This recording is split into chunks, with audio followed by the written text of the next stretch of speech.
नमस्कार, मैं प्रिया Dwivedi celestial New York में आप सभी का स्वागत करती हूँ। जैसे कि मैंने आप सभी को बताया था कि मैं हर बार कुछ ना कुछ आपके लिए कुछ नए इन्फॉर्मेशन या नई नॉलेज लेकर आऊँगी। तो लास्ट टाइम मैं जैसे आपके लिए फिटनेस की इन्फॉर्मेशन लाई थी, वैसे ठीक इस बार मैं आपके लिए वास्तु का इन्फॉर्मेशन लेकर आई हूँ।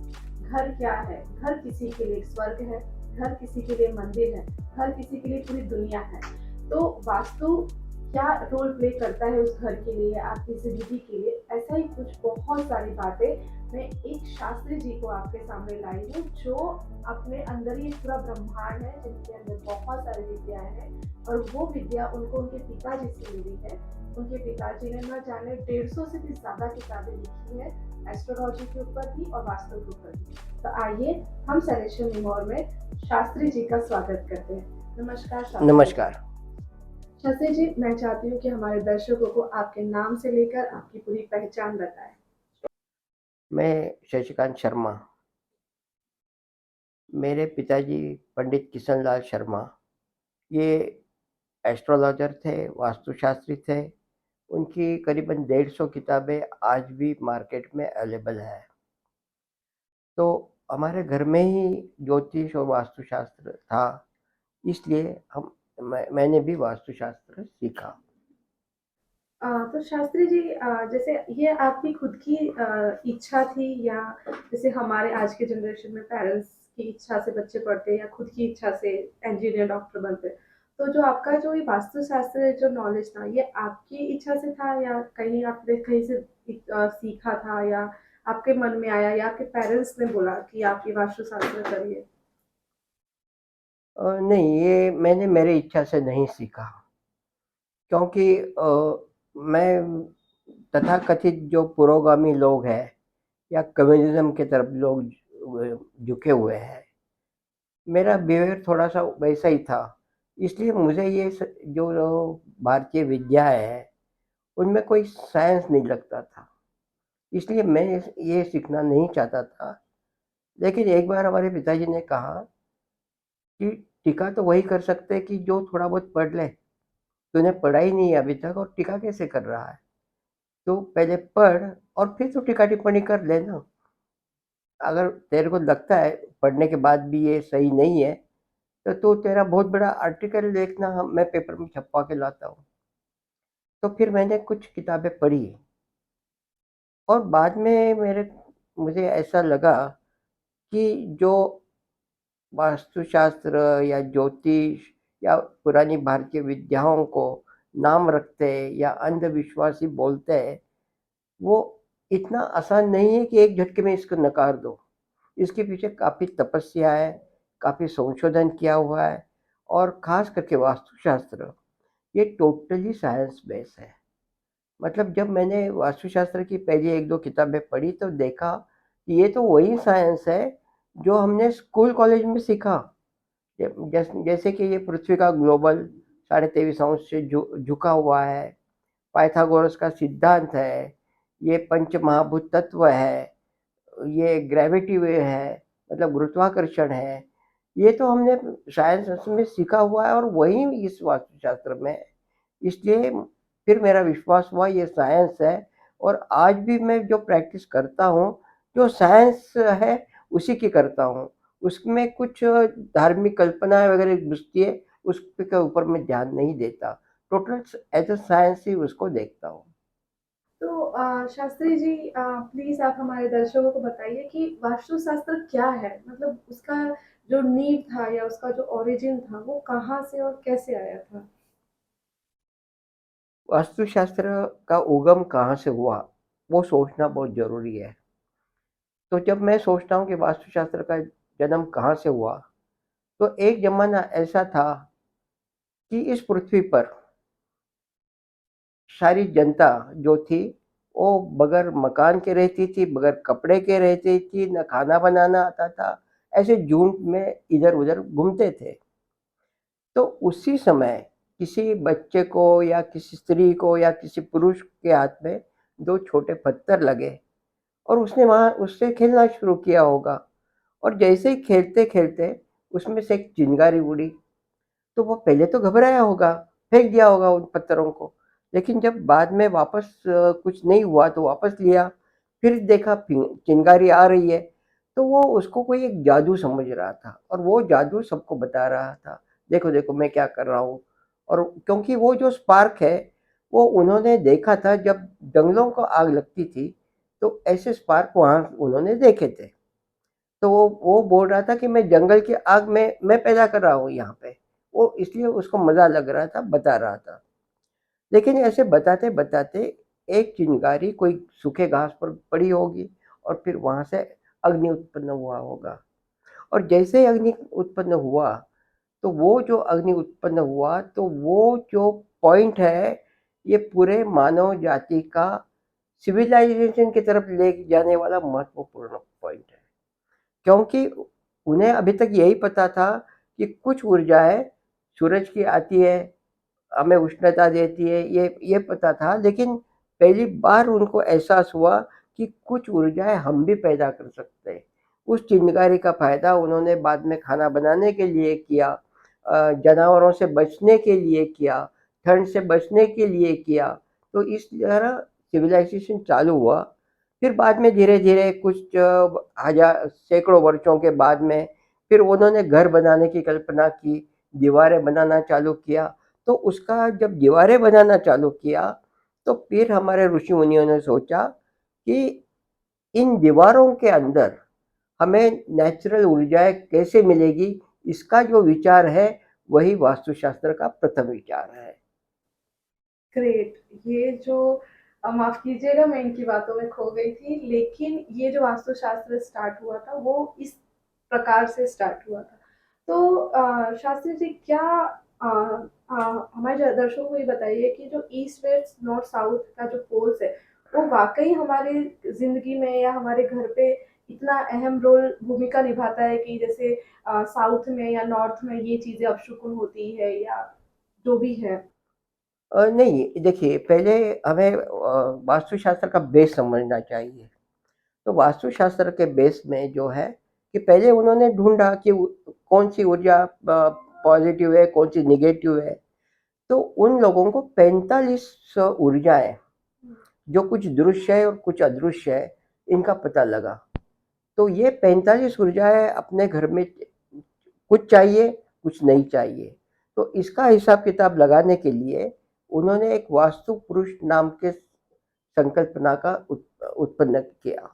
मतलब वो उन्होंने एक वास्तु पुरुष नाम की कल्पना की।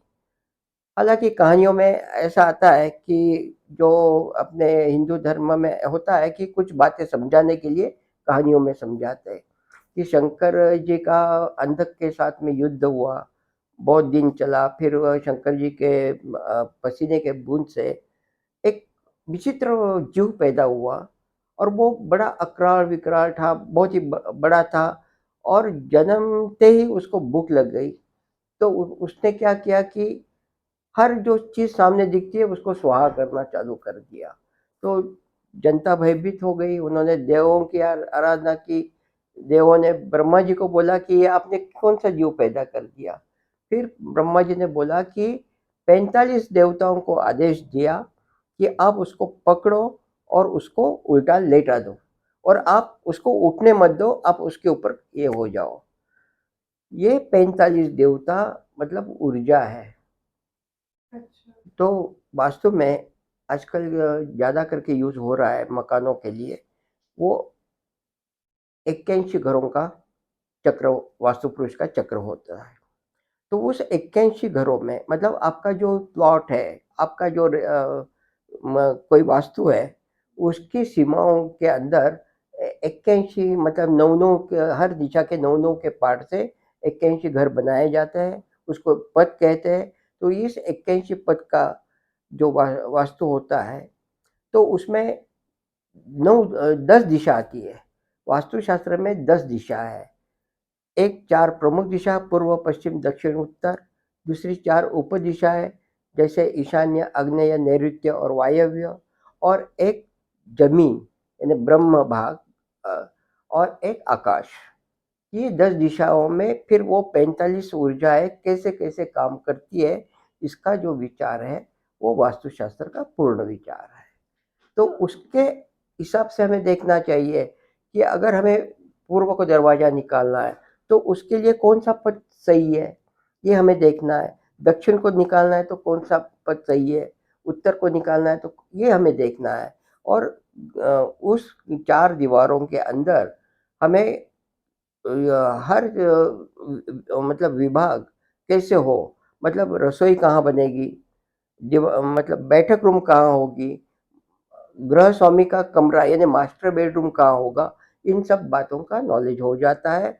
ये जैसे ये रेसिडेंस में वही कमर्शियल प्लॉटों में होता है कि मालक का केबिन कहाँ होगा, वो देखेगा कहाँ। वही फैक्ट्री में होता है, जैसे अग्नि में रसोई बनती है घर में, तो फैक्ट्री होगी तो अग्नि में बॉयलर होगा।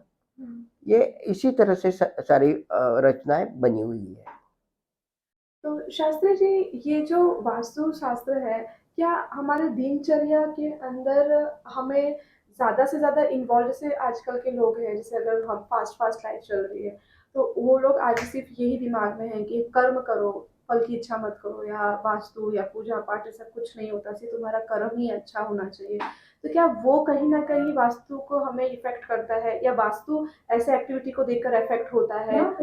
एक्चुअली क्या है कि वास्तु हो, ज्योतिष शास्त्र हो, वो भी तो कर्म आगे बढ़ाने की ही बात करते हैं। वो कोई ऐसा नहीं है कि कर्म मत करो, वो भी तो कर्मवादी ही है।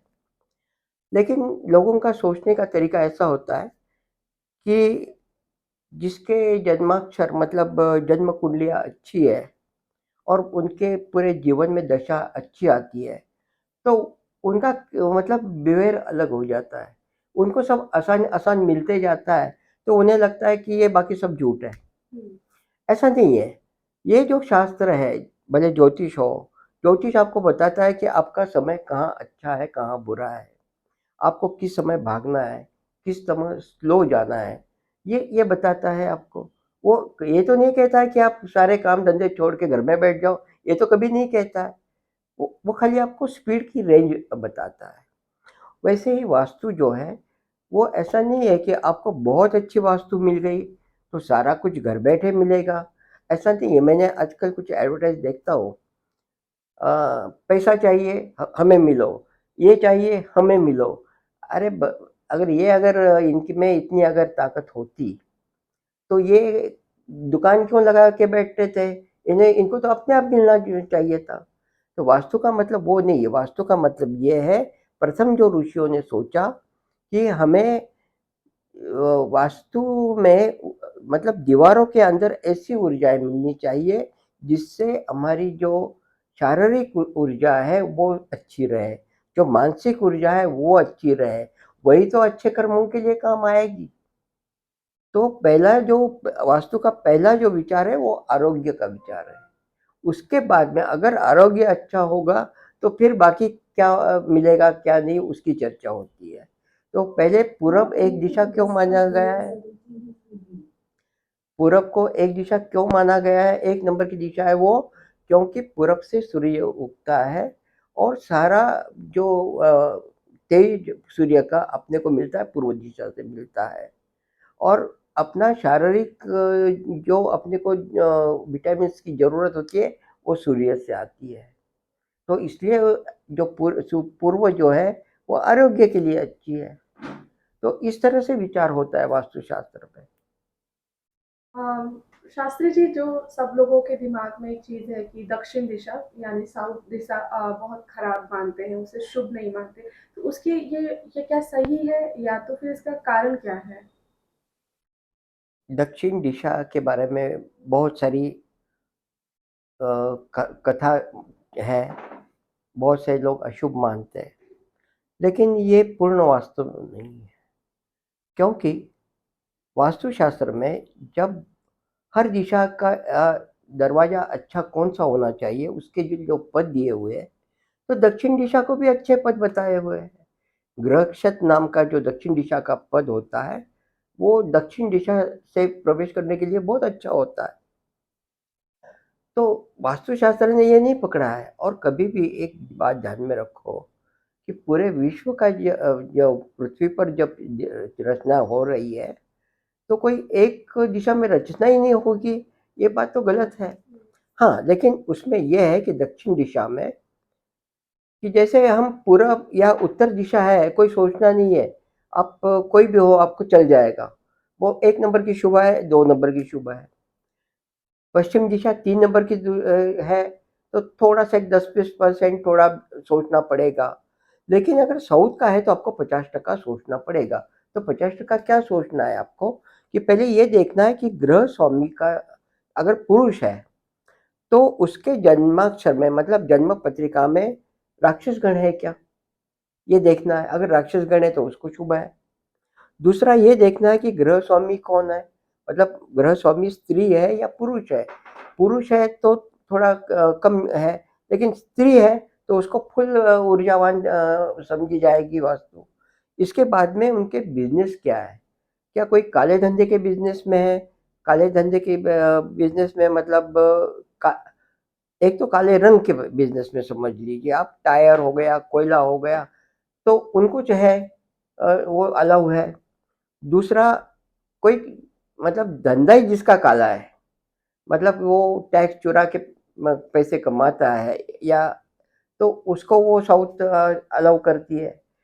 फिर जिसका बिजनेस समाज धारणाओं से गलत दिशा में जा रहा है, मतलब जैसे शराब हो गया या तंबाकू हो गया या स्त्री से जुड़ा हुआ हो, तो उनके लिए भी साउथ अच्छी मानी गई है। तो ये इसका मतलब कि क्या है कि जो सामान्य आदमी है, उसके लिए इतना शुभ नहीं है। हाँ, लेडीज़ है तो वो सामान्य हो, असामान्य हो, सबके लिए शुभ है। इसके बाद में आपका बिज़नेस क्या है वो भी है। जैसे पहले बताया कि काली चीज़ें रंग के बिज़नेस वालों का अलग है। वैसा ही कोई सिविल सर्जन है, मतलब वो शरीर के काटा-काटी का डॉक्टर है, तो उसके लिए वो अलाउ है, क्योंकि वो यम की दिशा है। दूसरा जो फांसी देता है बंदा, वो भी यम का ही काम करता है, तो उसके लिए अलाउ है। तो ये कहना कि बिल्कुल भी गलत है, ऐसा नहीं। अगर ये कंडीशन आप देखो, तो आपको पता चलेगा आपके लिए शुभ है या अशुभ है।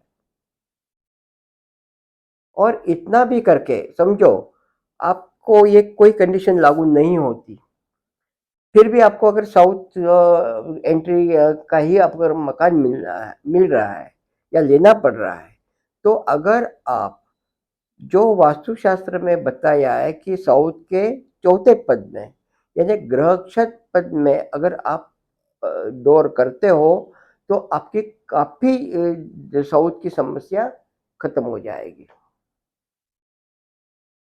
शास्त्री जी, क्या ये चीज़ें इम्पैक्ट करती है कि अगर हमारा घर का वास्तु खराब है और वो इंसान ऑफिस जा रहा है या बिजनेस में जा रहा है, तो क्या वो उसके घर का जो वास्तु सही है या गलत है, वो उसके करियर पे इम्पैक्ट करता है, चाहे वो ऑफिस हो या जॉब हो?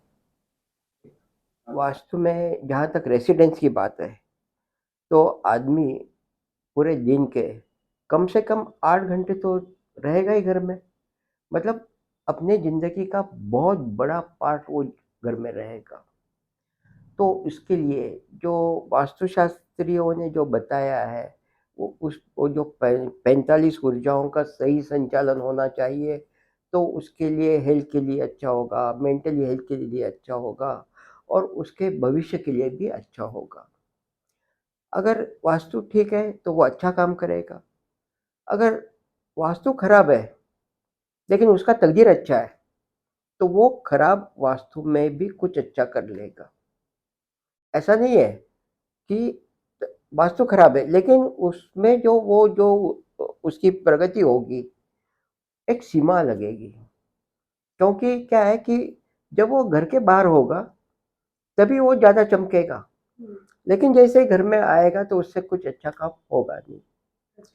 मतलब जिस आदमियों का घर अच्छा नहीं है लेकिन ऑफिस अच्छा है, या जहाँ काम करते हैं वो जगह अच्छी है, तो घर में उनका मन नहीं लगता, ऑफिस में ही मन लगता। बहुत से लोग आप देखे होंगे कि वो छुट्टी चाहते ही नहीं, लगातार काम ही करना चाहते हैं। तो उनके घर के तंग आ जाते हैं कि भैया ये हमें घुमाए फिराएगा कब, छुट्टी नहीं ले रहा है। तो ऐसा होता है। और कभी आपने देखा होगा कि आप किसी को किसी काम से मिलने किसी के घर गए होंगे, किसी के ऑफिस में गए होंगे, कई बार गए होंगे।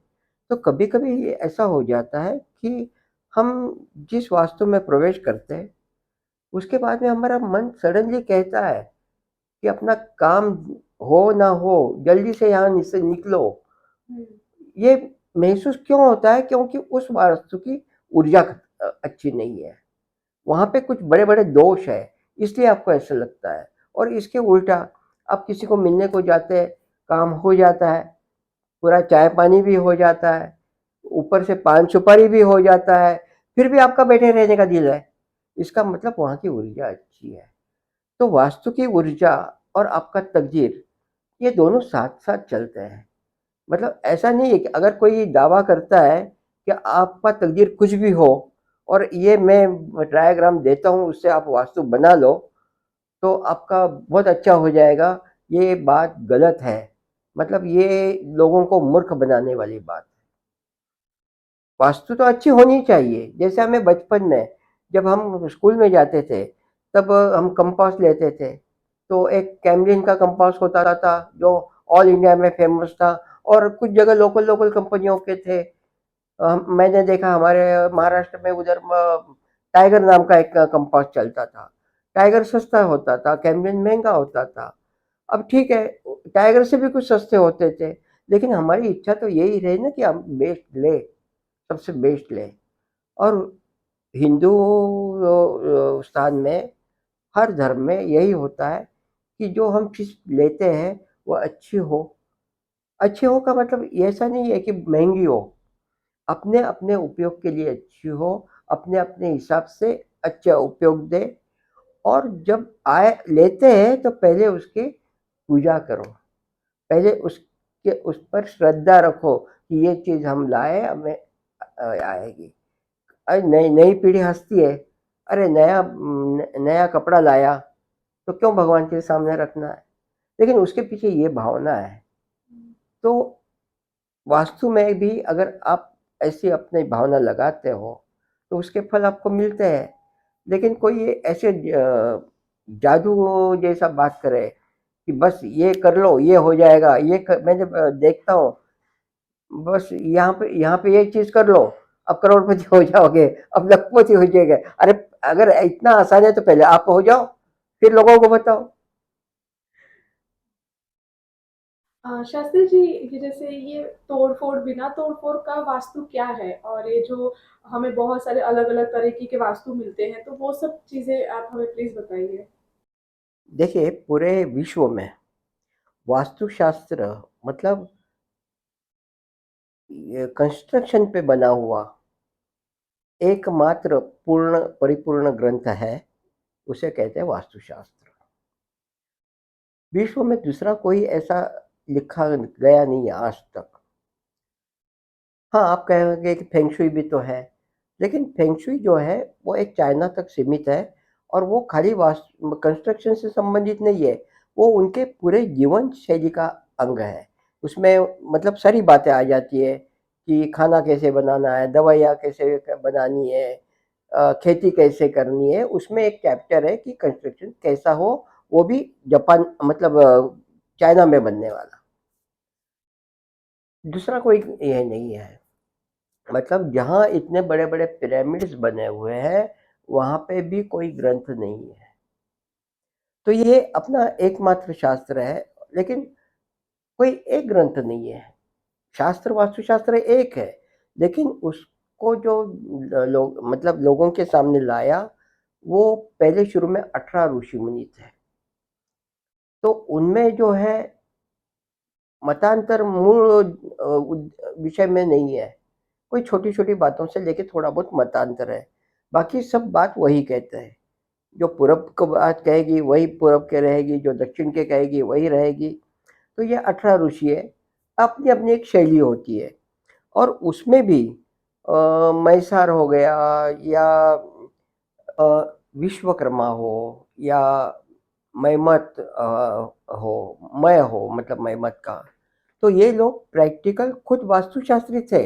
यानी खाली इन्होंने ग्रंथ नहीं लिखे थे, तो कुछ रचनाएँ बनाई थी, जिसका उल्लेख अपने को कुछ अपने धार्मिक ग्रंथों में मिलता है। तो उन्होंने ग्रंथ ये बनाई थी। ये मेन जो वास्तुशास्त्री है, वो किताबें भी लिखते थे और प्रैक्टिकल में घर भी बनाते थे, कुछ रचनाएँ भी बनाते थे। तो वो वास्तुशास्त्र है। तो उस वास्तुशास्त्र में, शुरू के वास्तुशास्त्र में जो ये 18 ऋषियों मुनि के अलग-अलग ग्रंथ हैं, उसमें कहीं भी बिना तोड़-फोड़ के वास्तु ऐसा कोई चैप्टर नहीं है। तो ये आया कहाँ से? तो ये वास्तुशास्त्र के जो वो है, तो वे तो हज़ारों साल के पहले के ग्रंथ हैं। लेकिन ईस्वी सन 10वीं सदी में मध्य प्रदेश से भोजराज राजा ने एक ग्रंथ लिखा था, सम्रांगण सूत्रधार। उसके कुछ एक चैप्टर में थोड़ा उपायों का आया है, क्योंकि वास्तुशास्त्री जो थे वो तो ये मानते थे कि ये बता रहे हैं हम लोग कि वास्तु इस तरह से बनाओ। अगर वास्तु इस तरह से बनाओगे तो गलती का कहाँ सवाल आया, आपको बनानी है इस तरह से।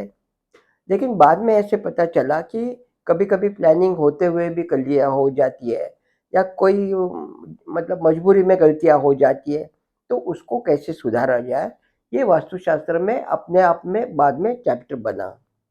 लेकिन उसका लिखित स्वरूप ज़्यादा वाला नहीं है।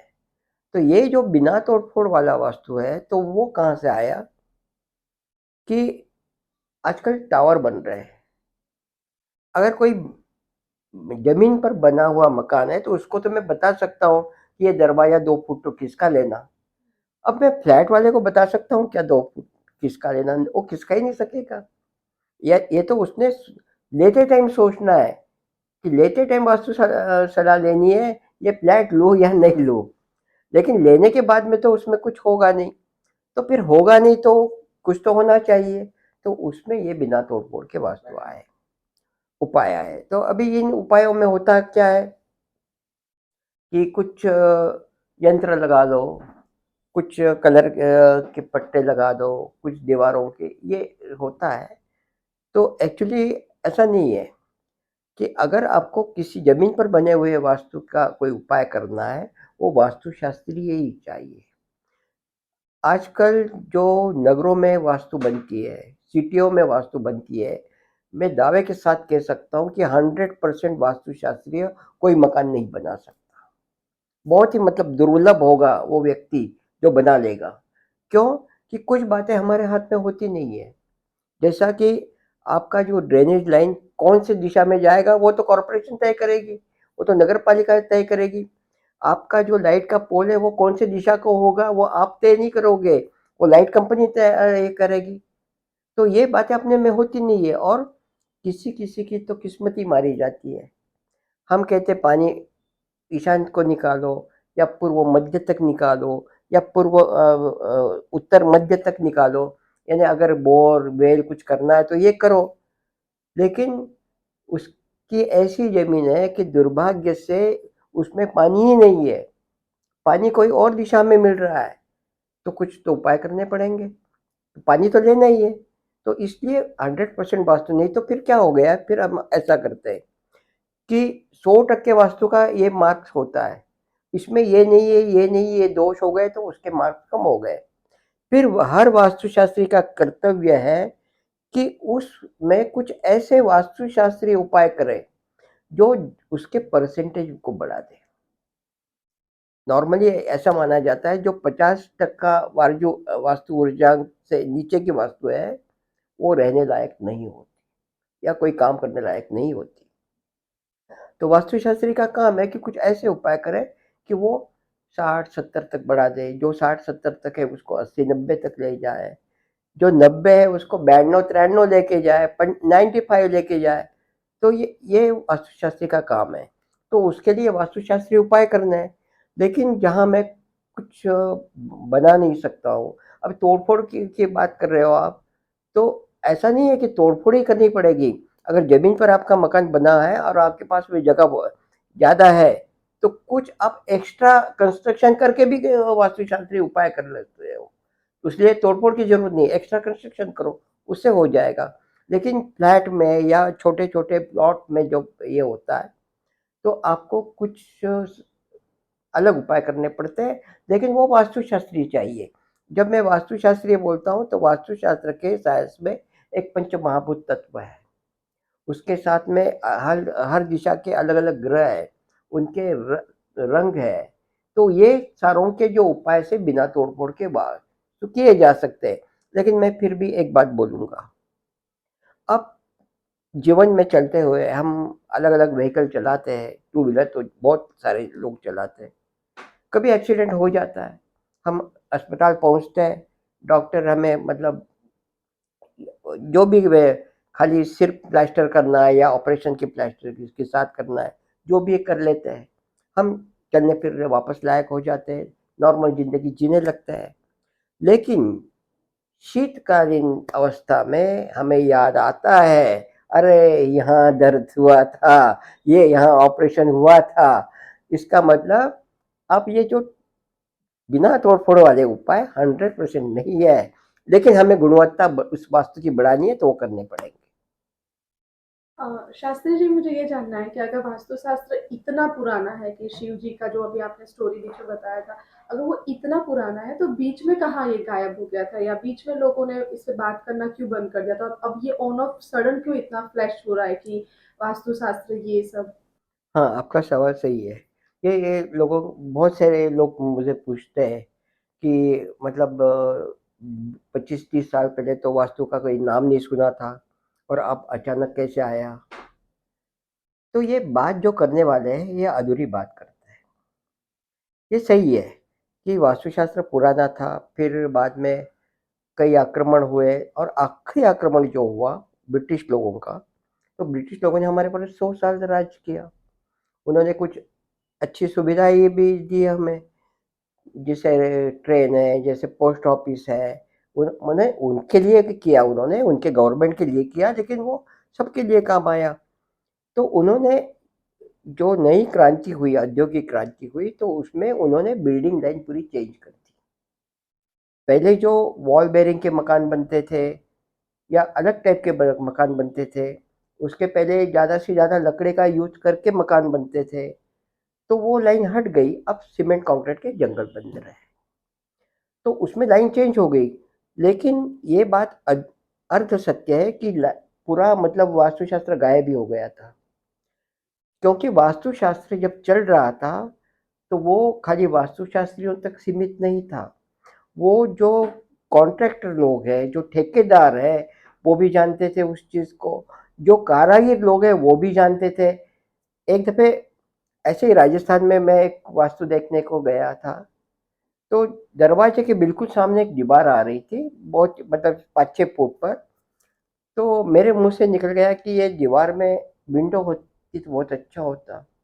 तो उस घर का जो बुजुर्ग था, वो एकदम आगे आया, बोला ये बात हमें जो मकान बना रहा था उसमें कारीगर था, तो वो बोल रहा था कि यहाँ इसमें विंडो बनाओ। लेकिन नए इंजीनियर, नए आर्किटेक्ट, फिर हमारे बच्चे नए एजुकेशन वाले, किसी ने उसकी सुनी नहीं। मैंने बोला नहीं, ये गलत है, यहाँ पे विंडो हो तो बहुत अच्छा है, और विंडो नहीं बना सकते तो उसके लिए कोई अलग उपाय करने पड़ेंगे, वो मैं बताता हूँ। तो ऐसे मतलब मालूम था, और ख़ास करके साउथ में ये लाइन कभी भी टूटी नहीं, ब्रिटिश आने के बाद भी टूटी नहीं। मतलब वहाँ पे जो बनता था, हर मकान बनता था, उस वो वास्तुशास्त्र से बनता था। इसीलिए जब वापस वास्तुशास्त्र उत्तर प्रदेश या महाराष्ट्र के ऊपर के लाइन में आया, तो पहले वास्तुशास्त्री कौन थे? तो वो साउथ से ही आते थे। आज भी सब मतलब ज़्यादा करके इंडस्ट्री में वगैरह बुलाया जाता है, वो साउथ के ही वास्तुशास्त्री बुलाए जाते हैं, क्योंकि वहाँ लाइन कभी टूटी ही नहीं थी। तो ये कहना गलत है कि अभी अचानक आया।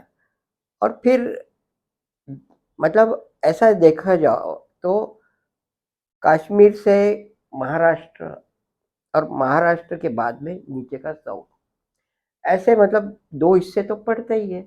आप हर विषय में देख लो, हर विषय में देख लो, ये 2 हिस्से आपको दिखेंगे। अब मेरा विषय वास्तु का है और कोई चीज़ का नहीं है, हम ज़्यादा व्याख्या नहीं करेंगे उसकी। शास्त्री जी, ये जो वास्तु घर का खराब है या ऑरा खराब है, वो हमें पता कैसे चलता है कि क्या इंडिकेशंस क्या होते हैं? किसी का घर बहुत सुबह शाम कच-कच होता है, किसी का घर एकदम शांत रहता है, तो वो सब प्लीज़ बताइए। हाँ, ये बात सही है आपकी। मुझे एक बात याद आ रही है कि एक घर में जब मैं वास्तु देखने को गया था, तो वो महाशय बोल रहे थे कि एक चिड़िया आती है और हमारे बैठक में बार-बार अपना घोंसला बनाने की कोशिश करता है। तो ऐसा क्यों है? मैं बोला, वो आपसे होशियार है। उसको पता चल गया कि यहाँ ऊर्जा अच्छी है। ये पक्षियों को अपने आप पता चल जाता है कि यहाँ का एनवायरनमेंट कैसा है, यहाँ की ऊर्जाएँ कैसी है। इसीलिए आप देखना कभी भी किसी के मकान में कोई पंछी आके अगर घोंसला बनाने की कोशिश करता है, तो उस कोने की ऊर्जा बहुत अच्छी होती है। लेकिन आदमियों को कैसे पता चलता है? तो ज़्यादा खराब ऊर्जा है, तो वो अपने आप पता चलता है। मतलब वहाँ ऐसे होता है कि यहाँ बैठने की इच्छा नहीं होती है।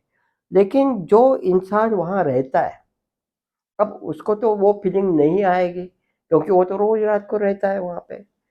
तो उसमें ऐसा होता है कि उसके मतलब अ, ज्योतिष बोल रहे हैं, "अरे वाह! आपकी दशा तो क्या है?" लेकिन वो वास्तव में नहीं हो रहा है। जिस स्पीड से उसको भागना चाहिए नहीं भाग रहा है। इसका मतलब उसमें वास्तु की कुछ न कुछ ऊर्जा जो है, वो उसको जितना पुश देना चाहिए वो दे नहीं रही। पूरा वास्तु भाग्य नहीं बदली करेगी, लेकिन पुश तो देगी। उसको आपका जो फीलिंग है, अगर आप रात भर सोए नहीं हो, आपको सपने आते रहे और आप सुबह एक इंटरव्यू को जाते हो, तो वो इंटरव्यू के 3:13 तो बजने ही है। वही आपको अच्छी नींद आए और आप फ्रेश मूड में इंटरव्यू को जाओ, तो वो तो अच्छा फीलिंग होना ही है, अच्छे रिजल्ट्स आने ही है। तो ये इस तरह से होता है। और ख़ास करके जो हमारे जो जैसे जो वास्तुशास्त्री है, वो हर बार जब अलग-अलग वास्तुएँ देखते हैं, तो ऐसा-सा फीलिंग अपने आप आ जाता है। मतलब वो प्रैक्टिस से आ जाता है। लेकिन जो सेंसिटिव आदमी है, उसको कुछ भी प्रैक्टिस नहीं है, लेकिन वो सेंसिटिव है। उसका माइंड तो वो पहली बार जब खराब वास्तु में जाएगा, उसको लगेगा कि यहाँ कुछ तो गड़बड़ है। कई बार ऐसा होता है कि वास्तु देखने के लिए आप जाते हो, आपको लगता है नहीं ये वास्तु नहीं चाहिए अपने को। ये ऐसा क्यों होता है? आपने तो उसका वास्तुशास्त्र भी नहीं देखा अभी तक, ना किसी का सलाह लिया है और आपको लगता है ये नहीं चाहिए मुझे। ये वास्तु का फीलिंग होता है। अभी एक बार ऐसा हुआ था कि एक वास्तु देखने के हम जा रहे थे, कार में हम दोनों जा रहे थे, तो वो बता रहे थे मुझे कि मैंने एक ऐसी वास्तु देखी है कि जिसका गृह स्वामी का कोना जो मानते हैं नैऋत्य, बहुत बुरी तरह से कटा है, वहाँ पे गड्ढा हुआ है, वहाँ टॉयलेट। और वो जो वर्णन मुझे कर रहे थे, तो मैंने बोला रुको, उस घर में कोई आत्महत्या या मर्डर हुआ है क्या? तो बोले हाँ, हुआ है। तो ये मतलब कुछ जो कोने हैं, पूरा ज़िंदगी चेंज नहीं कर सकता वास्तु, लेकिन कुछ में दिखते हैं। जैसे मैंने एक बार देखा तो ईशान्य कोना खराब हुआ था। एक मैडम जो थी वो डॉक्टर थी। तो उनको मैंने पूछा कि क्या आपके कोई बच्चा या बच्ची में प्रगति में कुछ बाधा आ रही है? तो वो बोलती है इसीलिए तो बुलाया आपको। तो मतलब ऐसे कुछ दिखती है, निशानियाँ तो दिखती है। अब फीलिंग अपने आप होता है या नहीं होता है? अच्छा, दूसरा ऐसा टेक्निकल अगर कैसे ढूँढे जाए? मतलब अगर वास्तु सही है कि नहीं, इसका टेक्निकल ढूँढना बहुत आसान है। कोई भी वास्तु के मैप पर आप जब डाउजिंग करते हो, तो वो डाउजिंग अब बता देता है कि वास्तु की ऊर्जा कहाँ अच्छी है, कहाँ बुरी है। जैसे मैंने कहा कि वो मैं उसको बता ही रहा था कि ये तेरे बैठक घर की ऊर्जा अच्छी है, तो वो मेरे को बोलता है चिड़िया यहाँ आके घोंसला बना रही है। मतलब मुझे जो बात कहनी वो वही बात वो खुद कह रहा था। और ये बात मुझे कहाँ से पता चली थी, तो वो डाउजिंग से पता चली थी। तो ये मैप डाउजिंग भी बहुत अच्छा वास्तु का साधन है। शास्त्री जी, मुझे ये जानना था कि आजकल जो ये चलन चला है यूट्यूब पर क्विक नॉलेज का, ये सब लोग अभी जैसे किसी को खाना बनाना हो तो यूट्यूब कर लो, किसी को पढ़ाई करना है तो यूट्यूब कर लो, किसी को कुछ नई इन्फॉर्मेशन सीखनी है तो यूट्यूब पर वो लोग देख लेते हैं। तो क्या वास्तु के रिलेटेड भी अभी आजकल बहुत ज़्यादा यूट्यूब पर चल रहा है? वहाँ से भी लोग बहुत ज़्यादा अपने आप को नॉलेज गेन कर रहे हैं और वो अपने घरों पे इम्प्लीमेंट कर रहे हैं या घरों पे चालू कर दिया वो काम करना। तो कितना काफ़ी हद तक ये हेल्प करता है या हमारे लिए खराब हो सकता है? हाँ, ऐसे ही तो हो रहा है कि यूट्यूब पर है आजकल तो। यूट्यूब नाम की यूनिवर्सिटी हो गई है। लोग काफ़ी लोग नॉलेज लेते हैं वहाँ से। पहले मैगज़ीन्स वग़ैरह पढ़ते थे तो उसमें भी आते थे आर्टिकल्स, ये करो, वो करो। फिर उसके पहले रेडियो पर, टीवी पर इंटरव्यू आते थे, उसमें भी यही होता था। बात ये है कि एक साइंस है, पूरा साइंस है, और आप कोई एक बात करके चले जाते हो। अब एक बात मैं आपको बता दूँ कि कोई वास्तु में एक दोष है। हाँ, तो दोष वो डाइल्यूट हो जाता है कभी-कभी, तो उसके लिए कुछ करना नहीं पड़ता है। और जो सामने वाला बोल रहा है, वो एक जनरल बात बोल रहा है कि उत्तर दिशा को पानी चाहिए, उत्तर दिशा को प्रवेश द्वार चाहिए। बात सही है, वो कोई गलत नहीं बोल रहा है। लेकिन वो साइंस की एक लाइन उठा के बता रहा है आपको। लेकिन आपका बाकी जो वास्तु है, वो कैसे है? उसमें उसकी ज़रूरत है या नहीं है, ये तो तय करना पड़ेगा। सिर्फ़ मतलब किसी ने कहा कि आप ऐसा करो, उत्तर दिशा को एक विंडो कर लो और आपके घर में इतनी लक्ष्मी आएगी, इतनी भी लक्ष्मी आएगी कि रखने को जगह नहीं होगी। तो ये बात तो गलत है ना। उसके उत्तर दिशा को विंडो चाहिए कि नहीं चाहिए, ये तो प्रत्यक्ष कोई वास्तु वाला आके देखेगा तो पता चलेगा ना। और कभी-कभी ऐसा है कि एक आदमी जो था, वो एक्चुअली साउथ को सो रहा था, मतलब उसका सर साउथ को था, जो कि वास्तुशास्त्र में साइंटिफिक रीज़न है उसका। लेकिन एक पंडित जी आए, वो बोले कि आप साउथ को सर रख के सोते हो, गलत कर रहे हो आप। तो बोले मैं कहाँ से करूँ? तो बोले ऐसा करो, पूरब की तरफ सर करो, जो सूर्य की ऊर्जा है वो अपने दिमाग में जाती है और अपनी बुद्धि बढ़ती है, अपना कार्य अच्छा होता है। तो वो ऐसे सोने लग गए। फिर एक दफ़े क्या हो गया, उस पंडित जी के बड़े पंडित जी आए, वो बोले पूरब को सर रख के सो रहे हो, आप पश्चिम को सर करो, उससे क्या होगा? तो बोले जैसे ही आपकी आंखें खुलेगी, आपको सूरज के दर्शन होंगे, और ये बहुत इम्पोर्टेंट है जिंदगी में। लेकिन वास्तु ये नहीं कहती। वास्तु कहती साउथ के लिए सर इसलिए होना चाहिए क्योंकि जो चुंबकीय आकर्षण का बल है, वो साइंटिफिक रीजन है उसके पीछे। आपका जो ये सर है वो उत्तर ध्रुव है, वो दक्षिण ध्रुव है, मतलब जो अलग अलग है तो उसमें आकर्षण है। वही हमें ये क्यों बताया है कि उत्तर को सर रख के कभी नहीं सोना है, अगर वो अंतिम यात्रा में ही सोना है। क्यों? कि उत्तर ध्रुव और ये हमारे एक आएंगे तो वो एक दूसरे को फेंकेंगे, तो अंतिम यात्रा में फेंका तो भी चलेगा, उसमें तो कोई समस्या नहीं है। और ये कई बार प्रयोग करके देखा हुआ है कि कोई छोटा बच्चा रो रहा है, तो उसको आप साउथ को सर रख के सुला दो, तो वो मतलब कुछ घंटे आराम से नींद निकाल लेता है। तो ये जो है पहले बात तो समझ लेना चाहिए ना कि उसमें क्या है। उसमें पहले तो ये देखो ना, आपके घर में दीवारें कितनी है, 4 है कि नहीं ये देखो।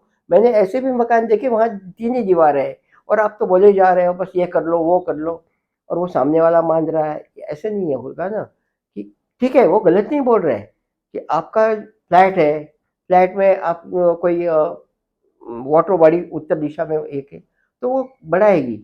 लेकिन वो जिस ढंग से बोल रहे हैं ना, उस ढंग से नहीं बढ़ने वाली।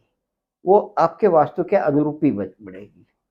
शास्त्री जी, जैसे आजकल के बच्चे पढ़ाई में बहुत ज़्यादा मतलब नहीं अभी इन्वॉल्व कर रहे हैं जितना यूट्यूब पर रील्स और वो सब कर रहे हैं।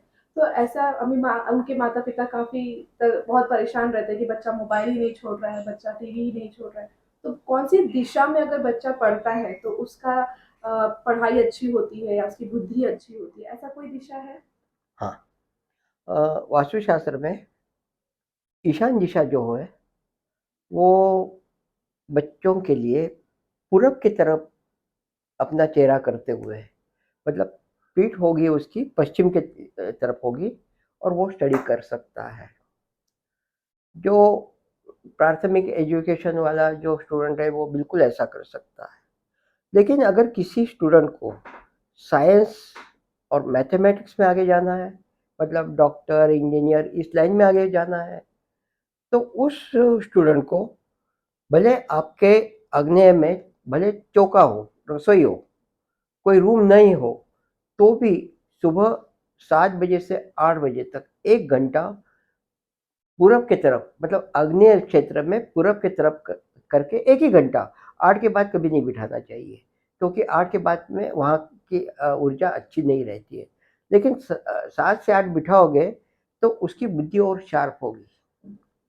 वही आपका बच्चा और बड़ा हो जाएगा, कॉलेज में वगैरह जाएगा, अब उसको एमबीए करना है, तो उस समय वो उत्तर दिशा की तरफ मुँह करके भी बैठ सकता है। उसको कोई चिंतनशील काम करना है या कोई वकील होना है, तो वो पश्चिम दिशा में पूरब की तरफ भी कर सकता है। हर दिशा की एक ऊर्जा है। ये हमें पता चाहिए कि अपने को करना क्या है, फायदा अपने को किस चीज का लेना है, उसके ऊपर उसकी एजुकेशन की जगह बदलती जाएगी। लेकिन नॉर्मली जो नॉर्मल बच्चे हैं उनको ईशान्य सबसे सुंदर है। और जो लोगों को आजकल ये हो गया है कि शुरू से ही खेल में लगाव होता है, उनको उसमें करियर है, उनके लिए वायव्य दिशा बहुत अच्छी होती है। वायव्य में वो उत्तर की तरफ मुँह करके पढ़ाई करें तो वो उनके लिए भी अच्छा है।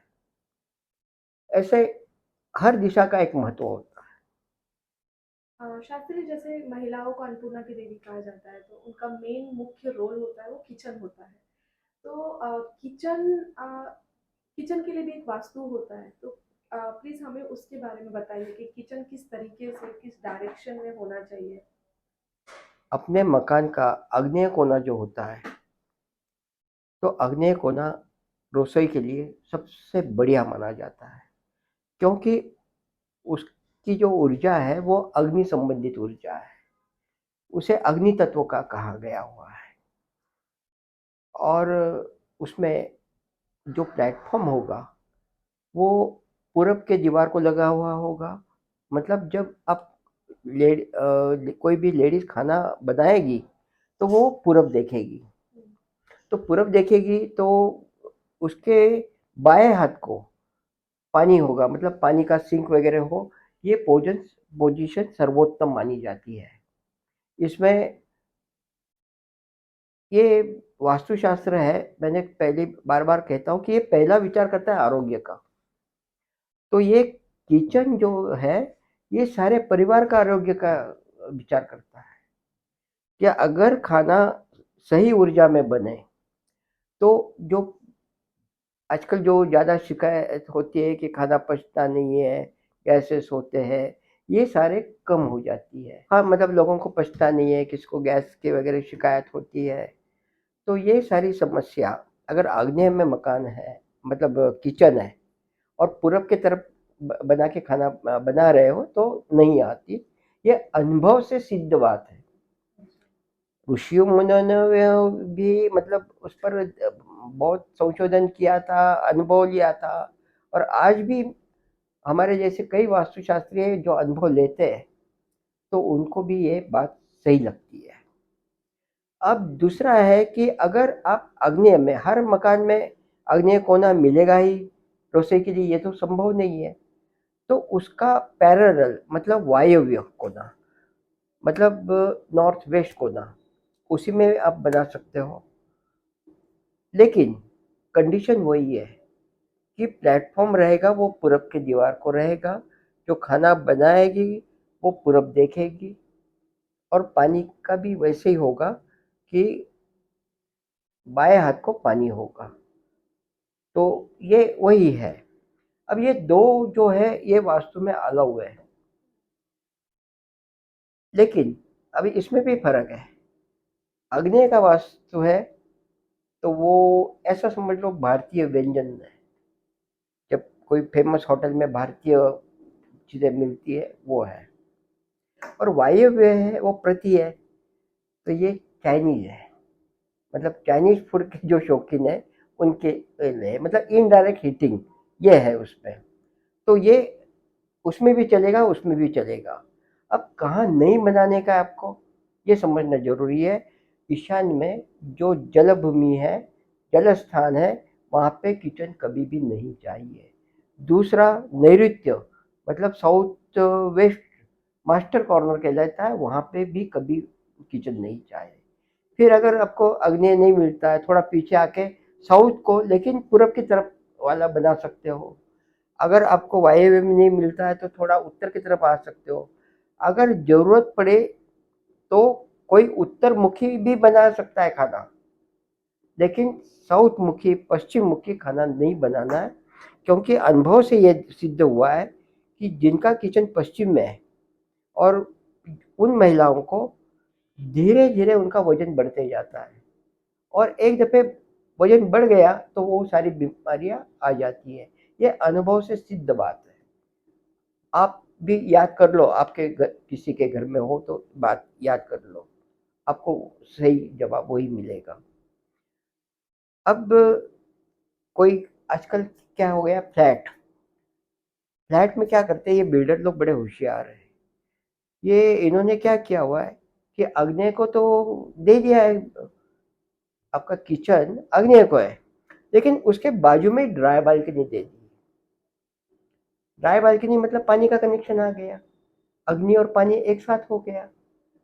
मैंने एक बिल्डर को पूछा था कि आप ऐसा क्यों करते हो, राइट हैंड के बजाय बाएं हाथ को किचन के आप कर सकते हो। आप छोटा नहीं पूरा ही बाथरूम बना सकते हो, क्योंकि वास्तु में कहा गया है कि पूरब के दिशा में कम से कम एक बाथरूम होना जरूरी है। वास्तुशास्त्र सिर्फ बाथरूम की है ना, नहाने की बात करता है, कमोड की बात नहीं करता है वो। तो अगर वो नहाने की जगह बनेगी तो आपके बर्तन और कपड़े धोने की भी जगह बन जाएगी। और बाकी जो बेनिफिट है, पूरब दिशा से जो सूर्य किरणें मिलती है अपने को, तो उससे अपना डी विटामिन बढ़ता है, उससे त्वचा रोग वगैरह होते नहीं है। तो ये अपने को फायदा होगा, तो आप उसमें क्यों चले जाते हो। तो बोले नहीं नहीं, वो क्या है कि हमें बाकी कैलकुलेशन में सही पड़ता है, और ये ड्राई बाल्कनी है ना, दो चार बस बर्तन धोएंगे और सूख जाएगा। मैं बोला चलो यहाँ तक भी ठीक है, क्योंकि क्या है कि ऐसा नहीं होता कि अग्नि स्थान है तो वहाँ पानी नहीं होगा, ऐसा नहीं होता। थोड़ा पानी अलाउ है, पानी ज़्यादा नहीं होना चाहिए। लेकिन मैं तो देख रहा हूँ कि उसमें ड्राई बाल्कनी में वॉशिंग मशीन भी आ रहा है, आपका पानी का मशीन भी आ रहा है, पानी का स्टोरेज भी आ रहा है। ये तो गलत हो गया ना। मतलब आप बोलने को ड्राई बाल्कनी बोलते हो, लेकिन ये वास्तुशास्त्र में अलाउ नहीं है। हाँ, ड्राई बाल्कनी रखते हो तो ड्राई बाल्कनी रखो। तो ये भी बात तो सोचने जैसी है।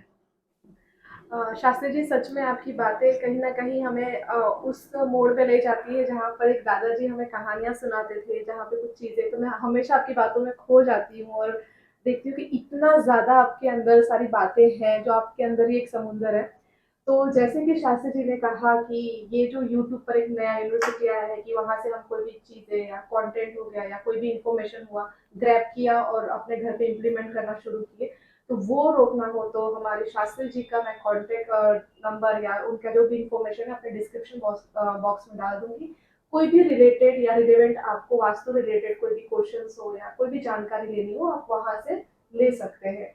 क्योंकि थोड़ा एक कहावत है शास्त्री जी की, अधजल गगरी छलकत जा, जितना कम नॉलेज होगा उतना ही डेंजरस भी हो सकता है। सो आप अपना और अपनों का हमेशा ख्याल रखिए और सेलेस्टियल रिमोट चैनल को हमेशा अपने सपोर्ट कीजिए। Thank you.